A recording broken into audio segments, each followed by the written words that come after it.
Learn to light a candle in the darkest moments of someone's life. Be the light that helps others see. It is what gives life its deepest significance. And this week's opening quote comes from Roy T. Bennett. Welcome to Surviving the Matrix, ladies and gentlemen. My name is Maxwell Egan. It's a pleasure to be with you once again, and I will be your host for the next hour.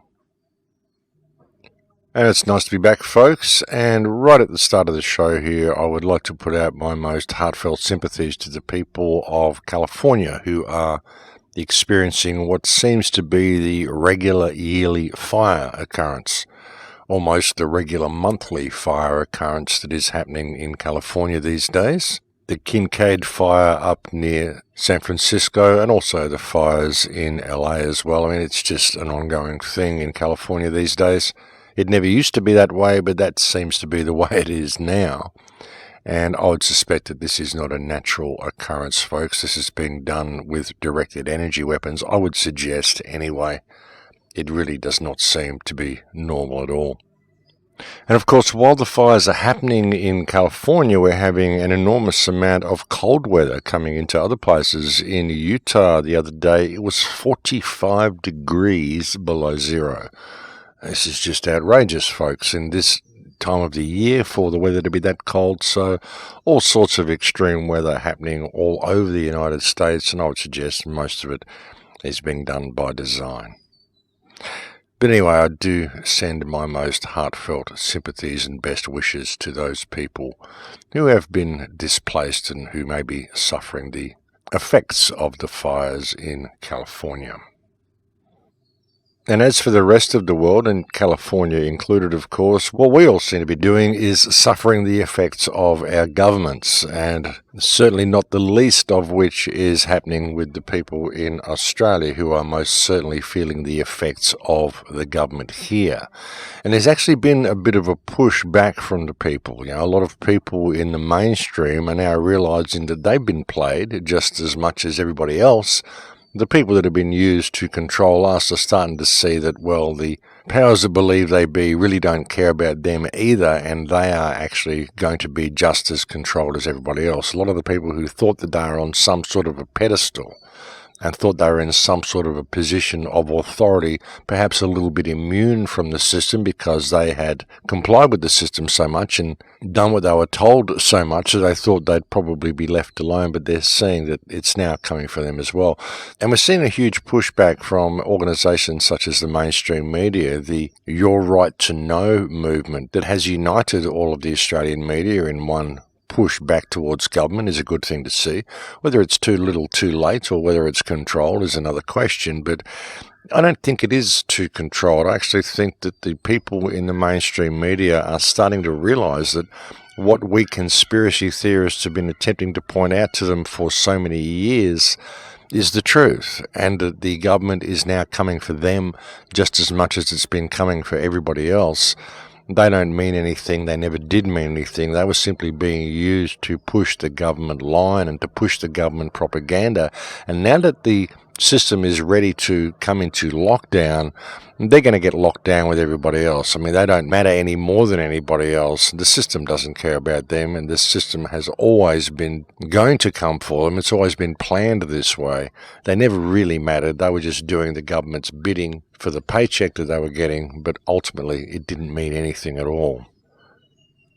But they're starting to realise that the Australian government really has gotten out of control. And you've got to understand as well, I mean, people in the media, as much as we dislike the media, we know that they spread propaganda and lies. There's not a lot of integrity in there, but ultimately they're just people. When it all comes down to the bottom line, they're just people. And they're going to suffer the same effects as everybody else when this system does come into lockdown. You know, and they've been noticing that things are just not right. I mean, you know, that what they did, I mean, I don't know how many people noticed it, but most of the Australian newspapers, I think like 6 or 7 of the major Australian media outlets all basically ran the same story, which was a redacted front page on their newspapers. You know, the Herald, the Australian, the Age, all these newspapers put out the same report and basically had a headline saying, When government keeps the truth from you, what are they covering up? And they had redacted the entire front page. And they were complaining about stories such as the government's refusal to disclose the aged care homes that were responsible for more than 4,000 reports of assaults on residents in 1 year. 1 year, folks, 4,000 assaults against people in aged care homes by the homes themselves. And the government is refusing to tell you which homes it happened to be, who the people were who were assaulting the old people. Not good for business to disclose these homes. So this is what they're doing, folks. This is the sort of stuff they're hiding from people. And of course, this whole response has been due to the raiding of the ABC offices last year, or the beginning of this year, because the ABC reported that Australia is becoming a police surveillance state, actually using software and technology that is being used in China, software that was rejected by the United States government as being too intrusive against the population. The Australian government doesn't care. They already got it, and they're already running it and already using it against the people, and they were doing it last year in November 2018 when the ABC reported it, and then this year the offices of the ABC studio were raided for reporting that story, and so we've seen a pushback from the media. And this is what is happening. You know, the people in the media and the people of Australia are starting to realise just how bad it's getting here and just how out of control the Australian government really is. You know, when it's got to the point that they're putting out surveillance on their population and even reporting it becomes a crime, well, then you know that you're heading into waters that are full of deep shit, ladies and gentlemen. And Australia is becoming a surveillance state, it's becoming a police state, and the more the media is attempting to alert the people that this is happening, the more the media is getting into trouble for doing so. And with the state of this country, I mean, Australia, you've got to wonder, even if the media does alert the population to the fact that this is happening, will the population actually do anything? Or will they simply expect the media to fix the problem themselves? Oh, you're reporting the problem, so therefore you're going to report to me when you fix the problem.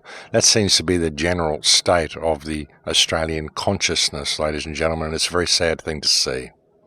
But of course, you'll find that most people have that attitude because many people are simply too scared to actually say the right thing. They're too scared to speak out against government, too scared to actually say what's going on for fear of reprisal. See, Australia doesn't have a Bill of Rights. It doesn't protect free speech. And this whole Your Right to Know movement is starting to recognise this. And it's true, folks, because it is your right to know that the Australian government is corrupt as you can possibly get in a Western government. That is what you have the right to know. Now, this government is absolutely abominable, folks. It's a bunch of criminals who've usurped power in this country and are doing what they can to lock the rest of the population down. And the absolute disrespect of the Australian Federal Police, the absolute disrespect these people have for actual law should be very evident by this as well. I mean, the fact that the police would go and support this type of legislation, just go and terrorise and arrest and abuse people the way they're doing, the fact that they would go and arrest people in the media for reporting government criminality shows just how corrupt the police are. They don't care about law. All they care about is what the politicians tell them to do. They're not people who are doing the right thing by society. They're just brain-dead lapdogs that are doing what the government tells them, what the politicians tell them. Now, the fact that the government lowered the induction rate, the IQ induction rate for police officers down to something like 102 or 104, whereby anybody just above the level of moron is accepted, anybody above that level is not accepted as anyone who is useful as a police officer, this is really starting to come back and affect society in a very dramatically bad way, folks. The fact that these people are so stupid that they would go and arrest media people for reporting crimes simply because the government wrote it on paper. This is absolutely outrageous. I mean, you look back in the old days, folks, it used to be the media that went and did all the snooping and uncovered the crimes and put the story in the newspapers, and then the police would act on the story and they'd go and follow up and they'd go and arrest the criminals. Now it's been completely reversed. Now the media is only able to report that which is approved by government, which allows the government to commit any crime it wants. And people would think, well, no, that's not going to happen because government is government. It would never do that. But folks, government is people, just like you, just like the people in the media. It's just people. It's just people, and these people in government, the politicians, have maneuvered themselves into a position where now they are able to do whatever they want. And just the fact that they've done this and they've got legislation like this in place means that politics has now become an area which is very, very attractive to criminals, very, very attractive to psychopaths, very, very attractive to people who want to be able to milk the world dry, carry out major crimes and not get called out for it and get away with their actions. All they really have to do in the modern world is join politics, and the world is suddenly their oyster. Because there's one set of rules, folks, and these rules are applied to the people, but they're not applied to those above the people, those in the positions of controlling the situation. The rules aren't applied to them. It's a completely different set of rules to them. They just get away with whatever they want to do. Occasionally one of them is hung out to dry just to give us the appearance that actually means something, and the illusion that the people at the top are subject to the same law that we are subject to, but really it's just theatrics. Theatre for the masses, folks. They only do this sort of stuff because they want us to think that the rules apply to them, but really they don't. They apply to us and us alone. And the only reason it even is that way is because we have this incredible belief that authority is real, when it's not. And it's really high time the people of the world woke up to this fact, folks. It really is. We're at a point where humanity is being pushed against the wall right around the world. Our backs are being pushed against the wall, and it's high time we responded. And all we have to do to respond is stand in integrity. We don't need violence. Sure, there might be a call for counter-violence. If the powers that believe they be choose to get violent with us, we may need to respond. But ultimately, all we have to do is stand steadfast and say, no, we've woken up to your game and we've decided we're not going to do this anymore. All we really have to do, folks, is face the reality of what this world is. Just face that reality and be strong enough and prepared to admit that to ourselves. Now, that's the problem. A lot of people can see it, but they simply don't want to admit it. And very often it's because they're basically scared to. It's been an ongoing process, but over the period of the last few generations, mankind has very much been cowed into compliance and very much had their wings snipped.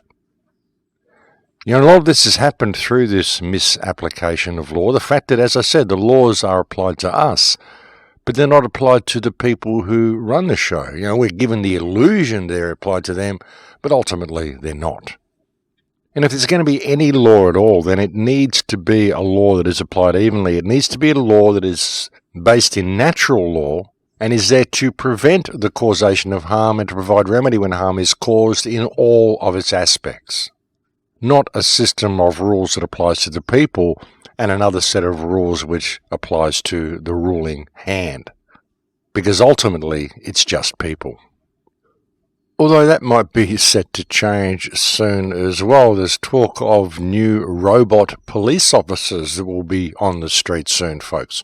Robot police officers, won't that be fun? That will be like Terminator or Elysium or something like that. I'll tell you, if I ever see a robot police officer, the first thing I'll be doing will be getting a sledgehammer out of my car and turning it into a pile of scrap metal, because that's what I think it deserves. And that's what I suggest everyone do should they ever see a robot police officer. I think they should turn it into a pile of metal and throw it through a politician's front door. That would be an appropriate response, I would suggest, to anything like that, folks. Such things would never respect natural law. They would never respect real law. All they will ever do will be make sure people are walking between the lines that the criminal cabal masquerading as government puts in place. And this is simply not acceptable, folks. That's not what law is about. And certainly having human beings comply with the wishes or demands of a lump of metal masquerading as a police officer is not anything to do with life or law at all.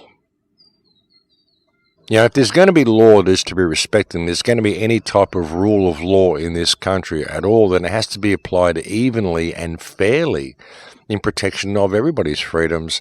And that also includes the government. And if the people are under threat of whatever from politicians, there's no reason the politicians should not be prosecuted themselves.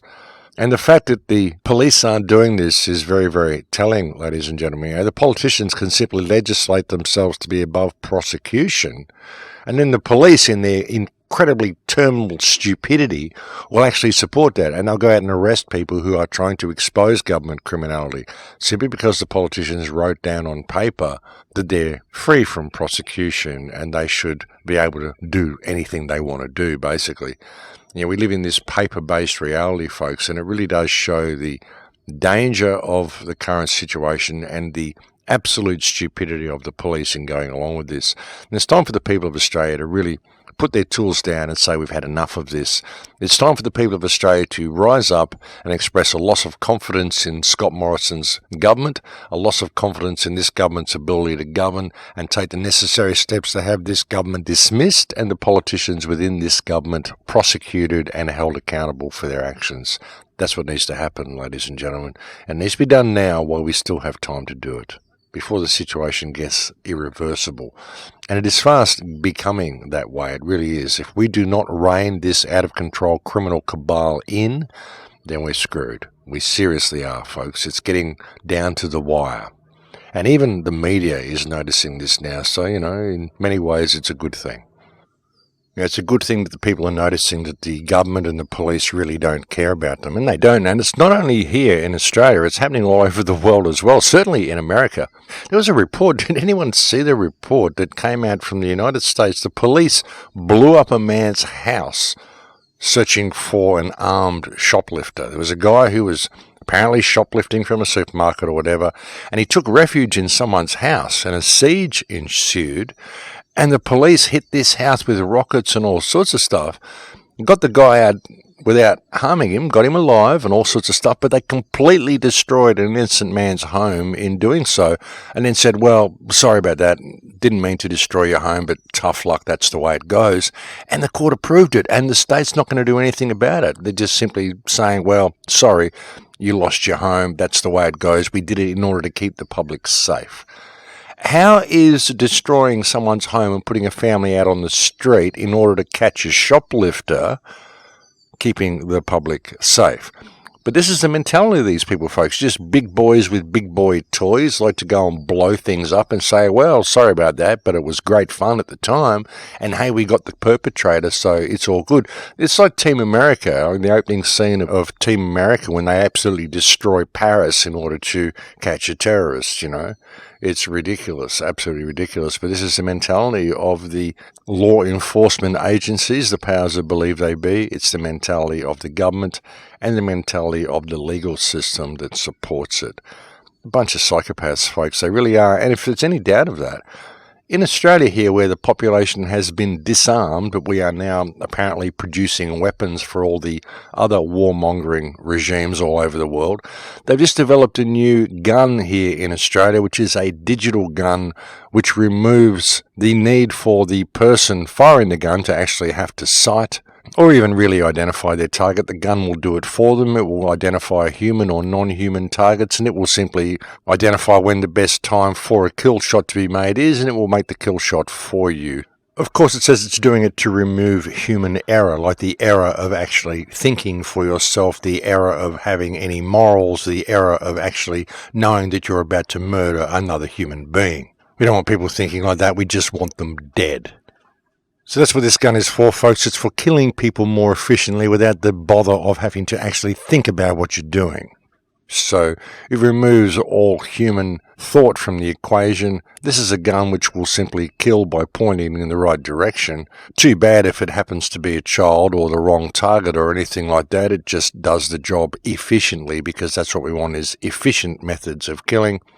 And this is a perfect example that there are psychopaths working within the Australian military, psychopaths working within the Australian Defence Force, psychopaths working within the computer world as well, because only a psychopath would invent a weapon like this, and only a corporation or company run by psychopaths would produce it, and only a government of psychopaths would promote it and sell it to the rest of the world. So just the fact that this gun has been invented and now exists shows very clearly that there are psychopaths in control of the Australian Defence Force, the Australian legal system and the Australian government.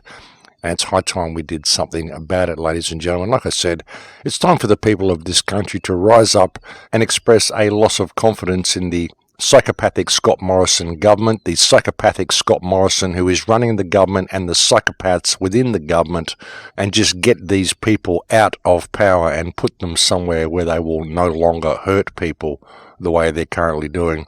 And Scott Morrison, if you're listening to this, I think you should go stick your head in a toilet somewhere, mate. You really should. Maybe if you give that head a good flush out, you'll return to the human race, because you certainly don't seem to resemble anything that resembles human at the moment, and you certainly do not have the best interest of Australia or anybody except yourself and the banking elite you seem to support at heart. Your actions indicate you to be a non-human, anti-life psychopath. And the question must be asked how you ever even got to be in the position that you're in, because I don't think anyone had ever heard of Scott Morrison before he suddenly was appointed as the supreme leader of Australia, even though most of Australia voted for someone completely different. That's just the way politics seems to work in this country, folks. Doesn't matter who you vote for, they just put in whoever they want anyway, and it always leads in the same direction. And it's true, folks, and it doesn't matter which country you're in, it's all just theatre for the masses, one big crime family just pretending that they're actually against each other when really they're all working for the same people and they're all working for the same cause. That's why nothing ever changes. Now, you can find all the problems, you can locate all the problems, you can identify them, you can mount protests, you can even mount action against all the problems. Doesn't matter what you do, nothing ever changes, because it's one big crime family and they all work together. That's why it doesn't even matter what party you vote for, folks. I mean, you can vote for a party. I mean, the Labor government is saying, we want everything that the Liberal government's doing with all this surveillance stuff and the cash ban. This is nothing that we would do. We don't want to see any of this. You need to put us in power because we'll roll all this back. You could do that. You could vote for Labor and they will come into power, and as soon as they make an attempt to roll it all back, if they actually start making some headway at all, you'll find that they'll replace the leader. The Parliament, the government will express a loss of confidence in their leader and they'll replace him with someone else, and then it will just continue in the same direction. That's what they always do. These politicians even switch sides all the time, being a Labor Party one year, then Liberal Party the next year. Doesn't matter. It's all part of the same thing. It's all part of the same puppet show. It all goes in the same direction. And it's all theatrics, folks. So much theatre. They're always pulling out the theatrical props and play it in the direction they want to play when they need to do it, folks. The way Trump's doing at the moment, the whole impeachment thing that's happening with Trump. So right in the middle of it all, we get, look, I've just killed al-Baghdadi. And how many times is that he's been killed now? Wasn't it 2014 he was killed, and then again in 2016 and 2017? I don't forget how many times al-Baghdadi has been killed. But that's what we hear from Trump now, and right on cue, right when he needs it. Oh, look, I've just killed Abu Bakr al-Baghdadi in Syria. I've killed the ISIS leader. This is the way bin Laden was trotted out for Obama. Obama suddenly announced, yes, we've finally got Osama bin Laden.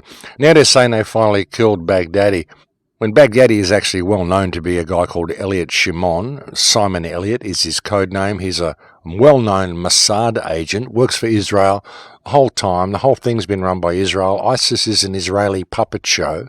It's a bunch of mercenaries. It's the same mercenary army that they used to overthrow Libya.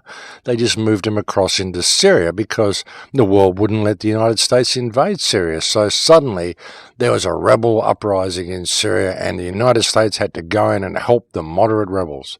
It's just a puppet show, folks. We weren't allowed to invade, so we just put a puppet mercenary army in there, called it ISIS, pretended they were Islamic extremists, and used them to destroy Syria.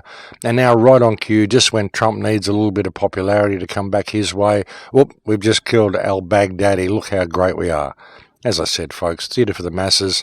That Mossad agent's probably just gone home with a nice fat paycheck, and we'll move on to the next ISIS leader or the next terrible terrorist organisation. Next thing, we'll be getting reports that, look, while we've been paying attention to ISIS, Al-Qaeda has now risen up again. So now we've got the spectre of the old terrorist force that we were fighting before the new terrorist force. So now we can spend the next 10 years fighting Al-Qaeda, and then we'll find that ISIS has risen up again, and it's the same thing, black and white, back and forth, the same puppet show, theatre for the masses, happens on every watch, and all this death of al-Baghdadi, it's all happening right on cue, just to keep the people distracted and make them keep looking at the right hand so they won't notice what the left hand is doing.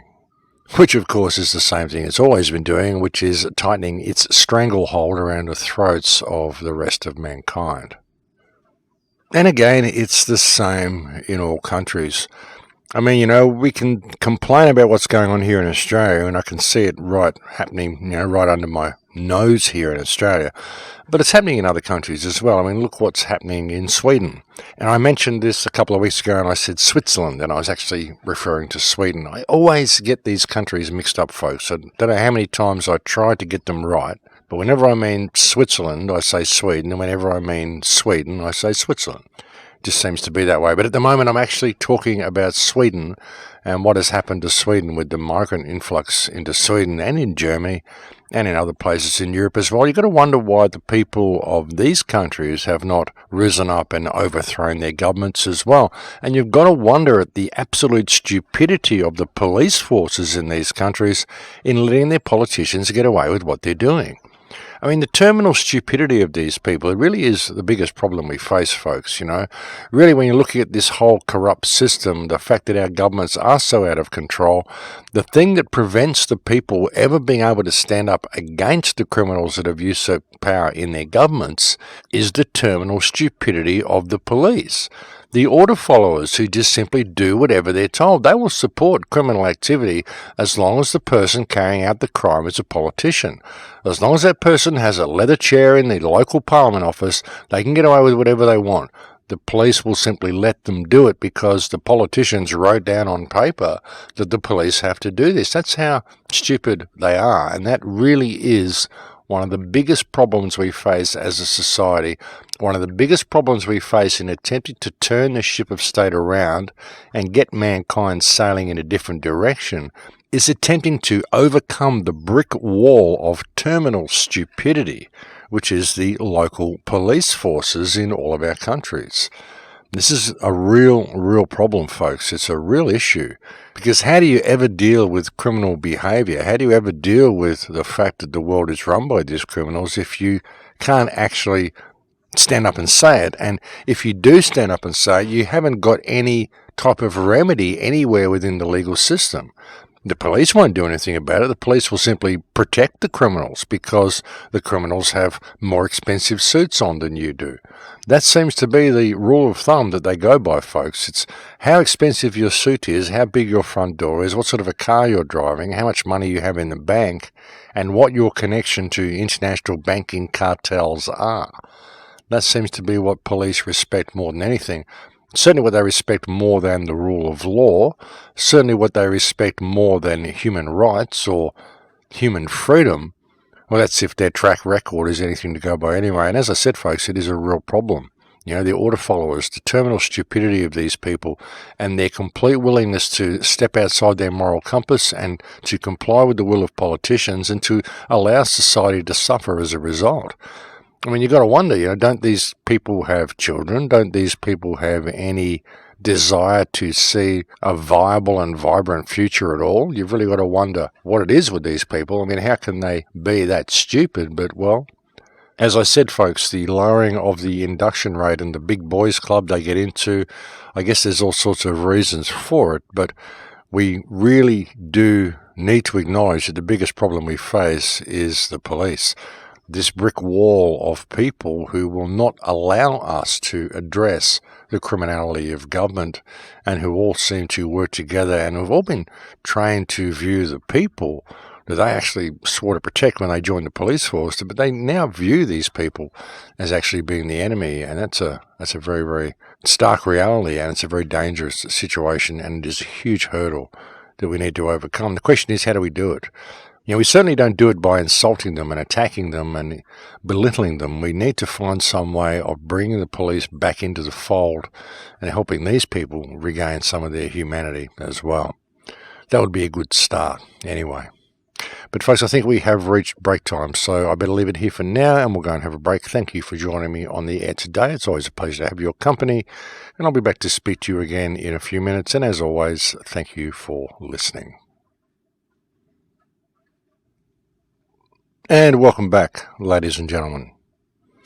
Yeah, so getting to the police, it is really one of the biggest challenges we face. Unfortunately, police seem to have forgotten why they joined the police force and what the legal system was actually constructed for.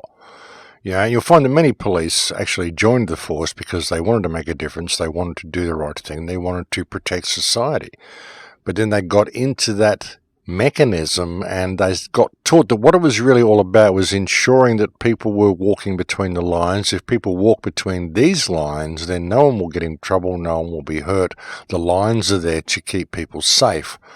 But really the lines have been narrowed and narrowed and narrowed to the point that they're not there to keep people safe. The legal system is no longer there to prevent the causation of harm, to provide remedy when harm is caused.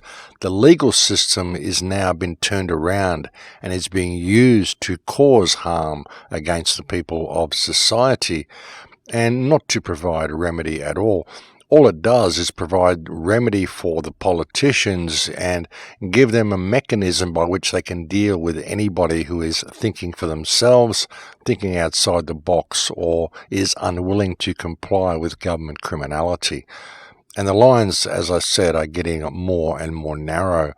And the police seem to have forgotten what the role of the police actually is, what it was designed to be when the police were first created. And we need to find a way of reaching these people. We really do. It's one of the biggest problems we face. But of course, we face such a conspiratorial mindset even within the resistance. This is one of the big hurdles we need to overcome as well. I mean, if there is any type of awakening within areas of the mainstream, very often large areas of the resistance will go, oh no, well that's controlled opposition. They will simply do that by default straight away.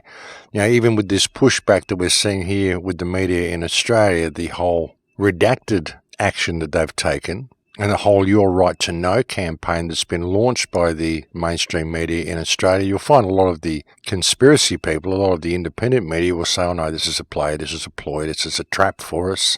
The way they say everything's a trap, the way they've done with Julian Assange. I mean, Julian Assange is being hung out to dry.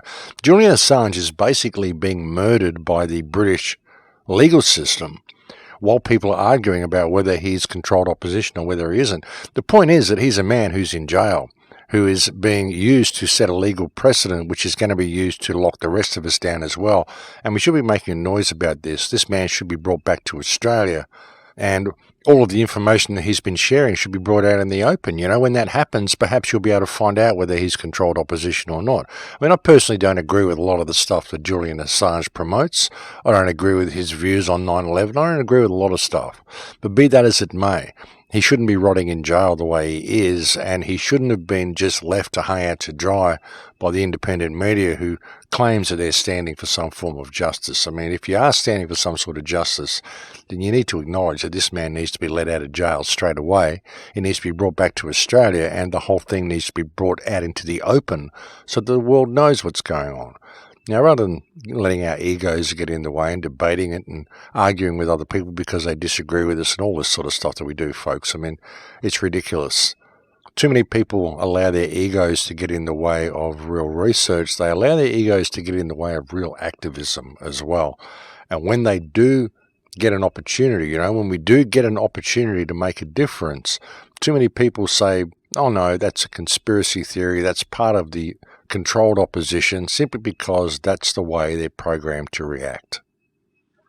People are tied up in infighting, they'll tie it up in argument, whether he's controlled opposition, whether he's this or whether he's not. Meanwhile, he's just rotting in jail and dying, and the judge just didn't even comment on the fact that when he came to the courtroom, he was completely incoherent. This is one of the most intellectual people you'd ever hear, very, very intellectual. There was a comment by someone who said, why didn't the judge comment on this? The judge simply said, well, if you aren't competent enough to know what's going on in the court case, then it'll be decided in your absence. Didn't make any acknowledge of the fact that this man's mental state has deteriorated grotesquely while he's been held in a British jail.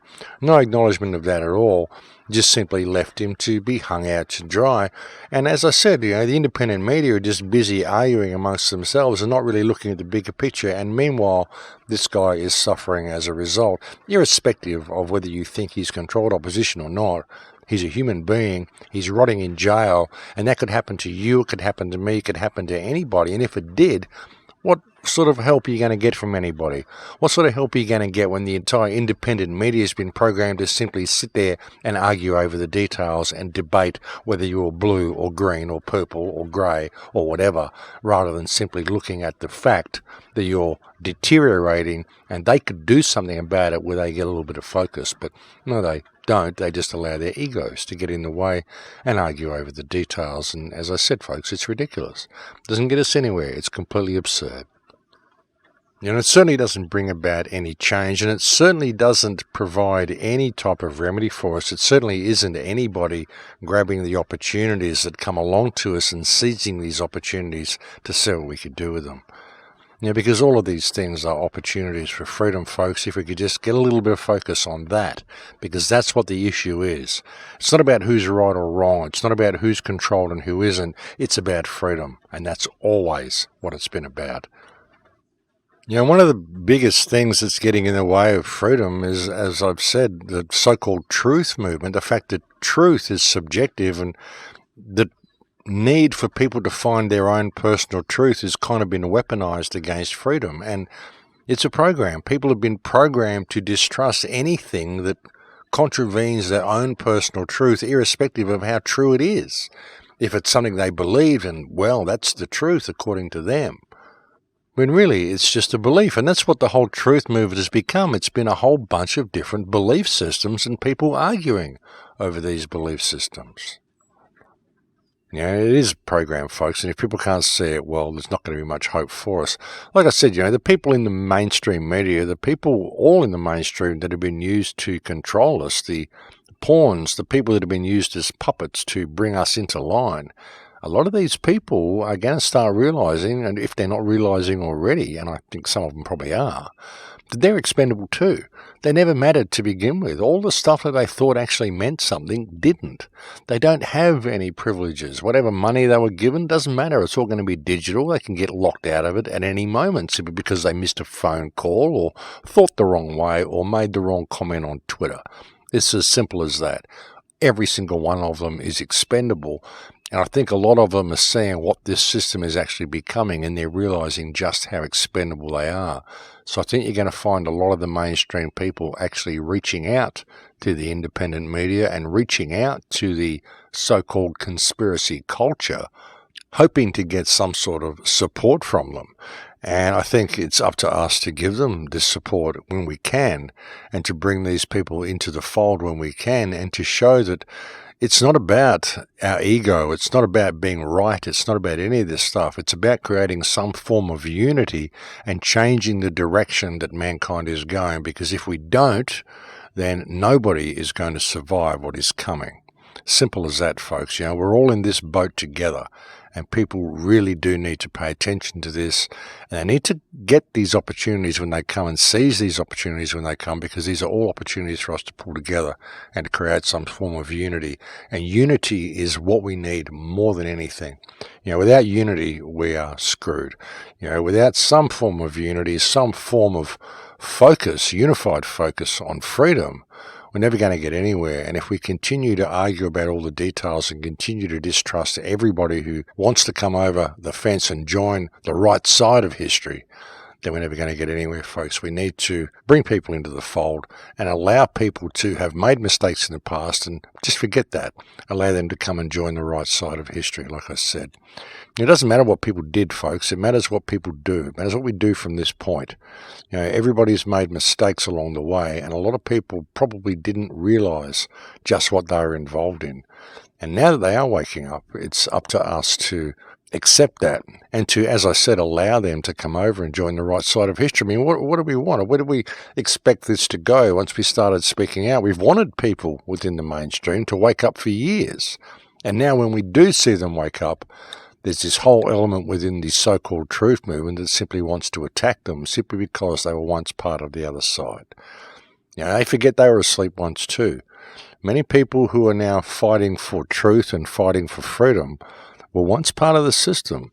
They may not have been fighting against truth and freedom, but they were part of the system. They were part of the whole mechanism, part of the matrix. They were supporting it. They just didn't know they were. And so, those that are in the system now that are waking up to the fact that they've been supporting the wrong team, we've got to allow these people to have made the same mistakes that we made and to forgive them their transgressions and let them simply come over and do the right thing. Even if they've done the wrong thing in the past, as long as they want to do the right thing now, as long as they've realized that and they want to make that change, well, isn't that what it's all about? Isn't that what growth is about? Isn't that what finding your path is? Isn't that what becoming human means? So let's allow that to happen, and let's allow things to take their natural course.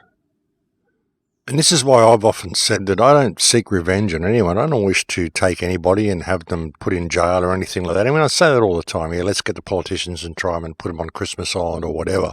Sure, because I think a lot of them are psychopaths and we won't be able to reach these people. But ultimately, I'd like to. I don't really want revenge against anyone. I just want them to stop what they're doing. I just want the world to go in a different direction. And I don't see how me carrying out any act of violence against anybody for what they've done is going to heal what they've done. It may get rid of some pent-up emotion in my being or in whoever's being or whoever wants to go and do this. You're feeling that way that you really want to go and tear their heads off. I mean, maybe that will alleviate your frustration in some way, but ultimately it won't do any good at all. It won't help anything. And rather than hurt these people, I'd like to bring them home. I'd like to have them all rejoin the human race. And I think that's what would be far more beautiful than any act of revenge we'd ever get against these people. I don't think revenge is what it's all about at all. What it's about is improving the human condition. And to do that, I mean, forgiveness is a very powerful thing. It's not only powerful for the people who receive the forgiveness, it's also a very, very powerful thing for you to do. It's a very, very huge spiritual step for people to take, a huge step on the path to spiritual growth, to be able to forgive someone. Perhaps you should try it. And really, it would make such a difference if this was taught in schools. I mean, if it was just taught to people, the power of forgiveness. It really is a hugely, hugely powerful force. And we do have to be able to forgive people, folks, and we've got to be able to forgive the people in the mainstream who've been involved in the construction of this system, and to be able to put all their past behind them and just let that be and bring them into the fold. We really do.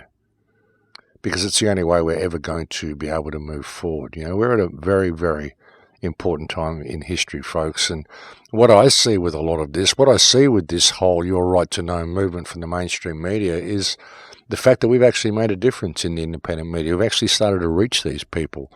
And personally, I think that's a good thing. I mean, what else are we going to do, folks? What else was the plan? Were we just going to sit here and shake our fist at the government for the rest of our lives and think that it was never going to get anywhere and that's what it was actually all about, just shaking your fist at the government? No, it's about a lot more than that.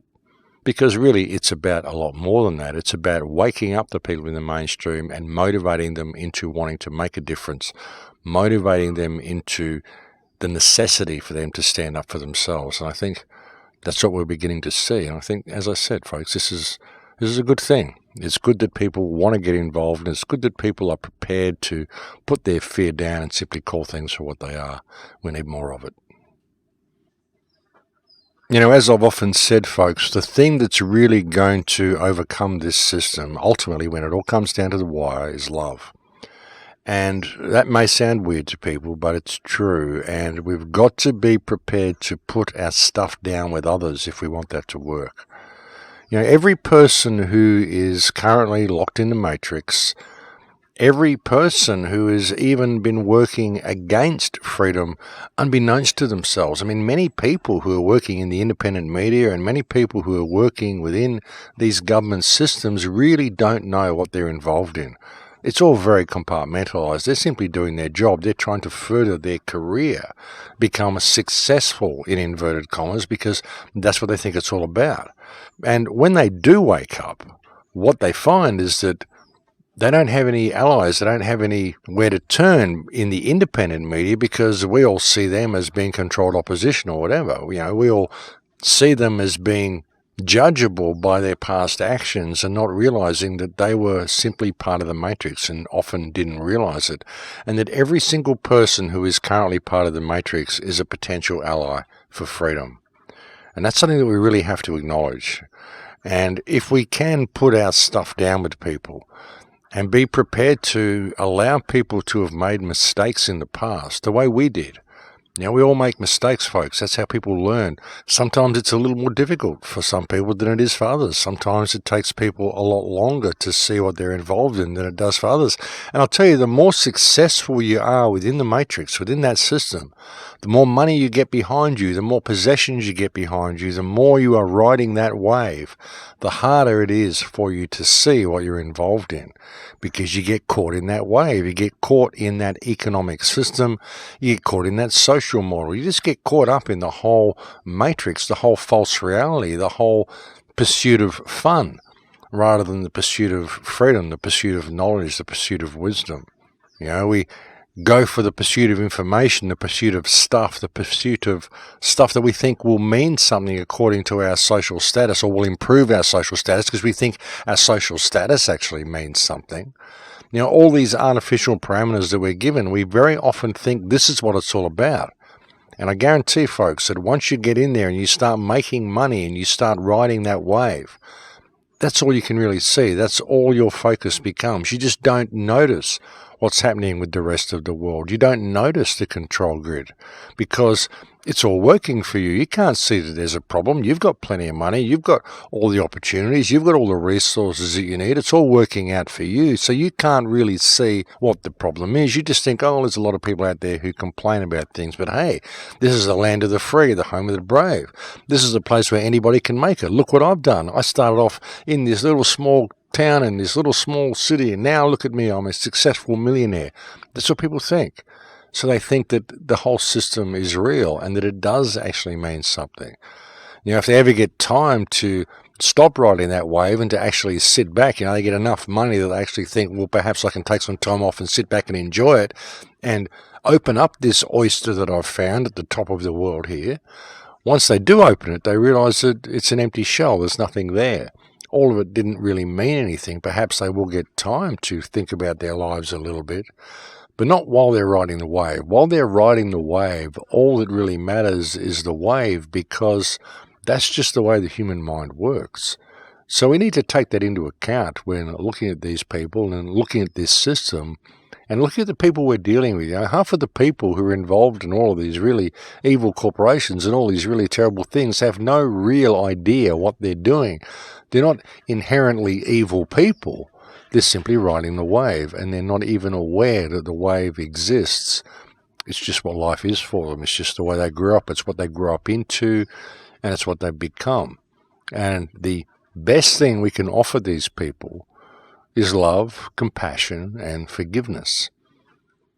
It may seem a little weird to people. There's a lot of people out there who want revenge, a lot of people who want to be violent, a lot of people who are really, really angry about the state of the world, and they just want to hack it down and they want to tear heads off. They want to hang people from the highest yardarm. And sure, I can understand that. I'm angry. I'm incredibly angry at the state of the world. If I wasn't angry, I wouldn't do the radio shows, but that's what I do with my anger. I do these radio shows. I channel that anger into calm, eloquent discourse. Sometimes I aren't so calm and eloquent. Sometimes I completely sound off in the comments section. Sometimes on my video, I have no problem just letting off a stream of expletives towards someone who comes and insults me or attacks me, because, hey, I got to let some steam off somewhere as well. And I'm an Australian and we love to swear. That's just the way it is. If this wasn't a Christian radio station I was on, folks, you'd find I'd be swearing like a trooper on these radio shows. Just because I'm an Australian and we love to swear. I don't think it really means anything, swearing. It's just a form of expression. I think it's quite descriptive. I think it's quite helpful sometimes when you want to get a point across. But anyway, I guess I'm leaving the topic a little bit. But the point is, folks, we can't be so quick to judge people. We can't be so quick to accuse everybody of being controlled opposition. We can't be so quick to allow ourselves to be tied up in infighting and tied up in debating over details and allowing the big opportunities to get away. You're arguing over the details of Assange while we're allowing him to rot in jail. This is a terrible thing to be doing to another human being. Arguing over the details of 9/11 rather than just simply acknowledging the fact that the government story was a complete crock was what caused that whole 9/11 truth movement to fail as well. Arguing over the details of the shape of the earth rather than just acknowledging the fact that it's a prison. All of these things are details. All of these things are finer points that we're taught to argue about because divide and conquer is the motto. And while we continue to argue over our belief systems, which is what essentially arguing over details is, now when you're arguing over details of something which is up for debate and you don't know what the actual truth is, you don't know what the real outcome of the debate is yet, you've simply adopted one side and adopted a belief system and you're arguing with others. I mean, this isn't ever going to lead to the mystery being solved. It isn't ever going to lead to freedom. All we need to do is acknowledge the fact that all these mysteries exist in the first place because we're not free. And so that needs to be what the focus is. And we do have so many opportunities to bring this freedom about, folks. But we have to realize that not everybody's going to think like we do. And we are at a time now where a lot of the people in the mainstream are going to be waking up because the ruling hand is locking things down and it's becoming obvious to everyone. And a lot of the people that we've been attempting to wake up are now going to start waking up. And as they do, we can't think that it's all controlled, folks. We need to embrace these people and bring them into the fold because ultimately it's one race, one human family. We are all in this together. We are all facing the same future. And if we can get a little bit of focus on that, then we do have an opportunity rising right now that could very well lead us to freedom if we can just get some focus. So, yeah, pay attention, folks. Now's the time, and I think it's a very, very important time. So, yeah, please do pay attention, and please do share information. Just share it in the right way. And, well, folks, we have once again reached that time of the day where it is now the end of the show. It's been a pleasure to come and talk to you again today. It's always a pleasure to come and talk to you. They seem to go quite quickly, these radio shows. Some people say, why is the show an hour long? You should do shorter shows. Well, it just seems to go quite quickly, even as being an hour. And an hour is the time slot, folks. It's a radio show. The YouTube clips are incidental. The radio slot is 1 hour, and that's why the shows are 1 hour. So there you go. Deal with it. And they're not actually an hour anyway. They're actually 54 minutes. Well, thereabouts usually. But anyway, folks, that is it for me. Thank you for joining me on the air today. As I've mentioned to you previously, I will be speaking at Acapulco in February. If you would like to get a ticket to that, you can go to my website, thecrowhouse.com, and you can click the Acapulco banner on that website. And if you go in through that entry point, that will give you a 10% discount on your purchase ticket. And that's a good saving. I'm also going to be speaking at an event in the United States, I think in April, called the Zen Awakening event.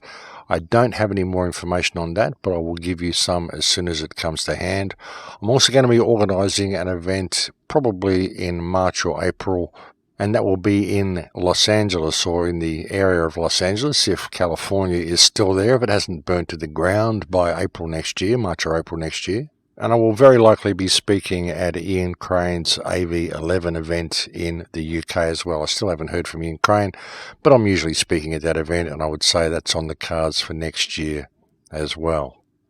These are the only events that I have booked for next year, and I do intend to wind the touring down after next year, folks. After I speak in the UK in May, I intend to go over to Europe and catch up with some of my friends in Holland and Spain because I think it will be the last time I'm going to be there for a long time. And then I intend to come back to Australia and spend most of the duration here in this country and attempt to deal with some of the issues that we have here. Now, it's nice to go out around the world and meet so many people and to spread this message far and wide as I can. But it really is starting to get to me, the amount of travelling, folks. And so if you would like to come and say hello, look for me at some of those events next year. An Acapulco in Mexico in February.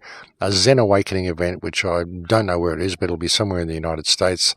There will be an event in Los Angeles in March or April, and as I said, very likely an event in the UK in May, and they will be very likely the final events that I do. This may well be, 2020 may well be the last year of touring that I do, folks. So have said it for a while, and I do intend to follow through with this, so I'll just put that out there now for anybody who would like to come and say hello. Next year is going to be probably your final opportunity. But that is it for me, folks. As I always mention, thank you to the many people who send me so many kind emails. I am attempting to get on top of these emails, and I am reaching a lot of people. And thank you to the people who support me on Patreon. You are the people who keep this show on the air. I couldn't do any of this work were it not for the help that you people give me and the means you provide for me to continue getting this message out. So I cannot thank you enough for that. And I'm sure everybody else sends you the good energy that you deserve as well. But that is it for me, folks. I'll look forward to speaking to you again next week. Please take very good care until then. In Litecoin.